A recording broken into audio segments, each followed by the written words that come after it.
بسم اللہ الرحمن الرحیم۔ رمضان المبارک کی آمد ہوئی تھی اور دیکھتے ہی دیکھتے ایک عشرہ مکمل ہو گیا۔ ناظرین، عشرہ رحمت اپنی رحمتیں لٹاتا ہوا ہم سے جدا ہو گیا ہے اور اب عشرہ مغفرت کا آغاز ہوتا ہے۔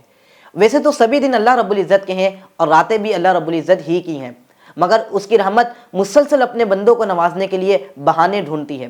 اسی لیے تو اللہ رب العزت نے کسی شب کو شب برات، کسی کو شب قدر اور کسی مبارک مہینے کو رمضان المبارک مہینہ بنا۔ الحمدللہ عز و جل، رمضان المبارک میں باران رحمت کی فضا ابر رحمت بن کر برس رہی ہے۔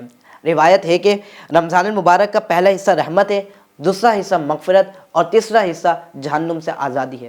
ناظرین، سچ تو یہ ہے کہ عشرے اور دنوں کی تقسیم اپنی جگہ، رمضان المبارک کا تو پورا مہینہ ہی رحمت، مغفرت اور جہنم سے آزادی کا پروانہ لے کر آتا ہے۔ اب تو اٹ ڈیپینڈس آن اس کہ اب یہ ہمارے اوپر ہے کہ ہم رمضان المبارک سے کتنا فائدہ اٹھاتے ہیں اور اپنے آپ کو کس طریقے سے مغفرت کے مستحق ٹھہراتے ہیں۔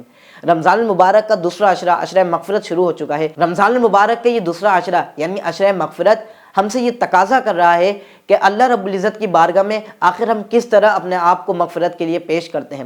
لہٰذا رمضان المبارک کے دوسرے عشرے یعنی عشرہ مغفرت کا تقاضا تو یہ ہے کہ اب ہمیں یہ چاہیے کہ اللہ رب العزت کی بارگاہ میں خوب توبہ اور استغفار کریں۔ جی ہاں ناظرین، پہلا تقاضا کیا ہے کہ ہم توبہ اور استغفار کریں۔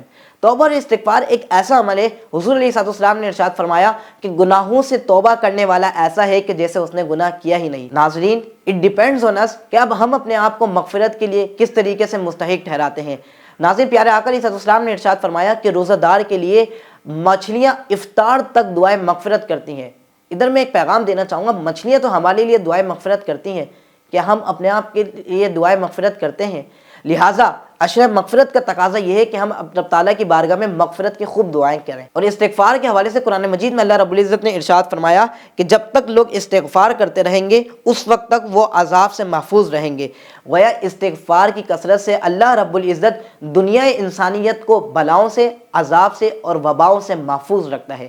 اور حدیث مبارکہ کے اندر بھی استغفار کی بڑی فضیلت بیان ہوئی ہے۔ رسول اللہ صلی اللہ علیہ وآلہ وسلم نے ارشاد فرمایا کہ جو شخص استغفار کو اپنا لیتا ہے اللہ رب العزت اس کے اوپر سے تمام رنج و غم ختم کر دیتا ہے۔ ناظرین، آج ہم میں سے کون ہے جو رنج و غم سے نکلنا نہیں چاہتا؟ تو اگر آپ رنج و غم سے نکلنا چاہتے ہیں تو استغفار کی کثرت کیجیے۔ مزید پیارے آقا علیہ السلام نے فرمایا کہ استغفار کرنے والے کے لیے ہر تنگی سے نکلنے کا راستہ بنا دیا جاتا ہے۔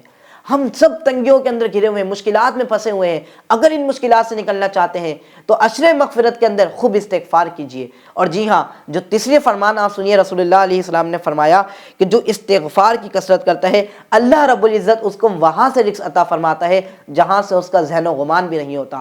آج ہم سب رمضان المبارک کے اندر موجود ہیں، بہت سارے ڈشز ہمارے رمضان المبارک کے اوپر، دسترخوان کے اوپر لگے ہوتے ہیں، مگر کیوں ہمیں یہ فیل ہوتا ہے کہ بے برکتی ہے؟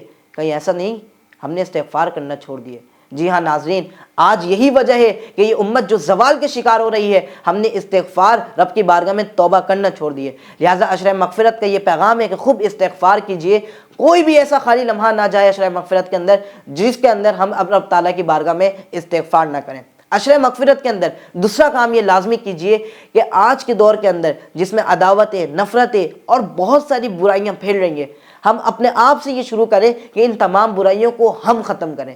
ہم سب نے we have to start from our self, ہم نے اپنے آپ سے یہ شروع کرنا ہے۔ ہم نے محبتیں بانٹنا شروع کرنی ہے، پیار بانٹنا شروع کرنا ہے، اور انشاءاللہ جب ہم ایسا کریں گے تو اس پیارے مغفرت والے عشرے میں اللہ رب العزت ہماری مغفرت لازمی کرے گا۔ اور آخر میں یہ پیغام لازمی دینا چاہوں گا کہ عشرے مغفرت کے اندر یہ عمل لازمی کیجئے جو ہمارے مرحومین، ہمارے عزیز و اقارب اس دنیا فانی سے چلے جا چکے ہیں، ان سے اب جو ہمارا رشتہ باقی ہے وہ دعاؤں کا رشتہ باقی ہے۔ رسول اللہ صلی اللہ علیہ وآلہ وسلم نے ارشاد فرمایا قبر میں رہنے والا مردہ ایسا ہے جیسے دریا میں ڈوبنے والا شخص، جس طرح دریا میں ڈوبنے والے شخص کو کشتی اور سہارے کا انتظار ہوتا ہے، اسی طریقے سے قبر میں رہنے والے مردے کو اپنے عزیز و اقارب کی دعاؤں کا انتظار ہوتا ہے۔ اور جب ان کا کوئی عزیز و اقارب ان کے لیے دعا کا کوئی تحفہ بھیجتا ہے تو اللہ رب العزت کے محبوب نے ارشاد فرمایا کہ وہ دعاؤں کا تحفہ اس مردے کے لیے دنیا اور دنیا میں جو کچھ ہے اس سے زیادہ عزیز تر ہوتا ہے۔ لہٰذا عشرہ مغفرت کے اندر اپنے مرحومین کے لیے خاص دعائیں مغفرت کیجیے۔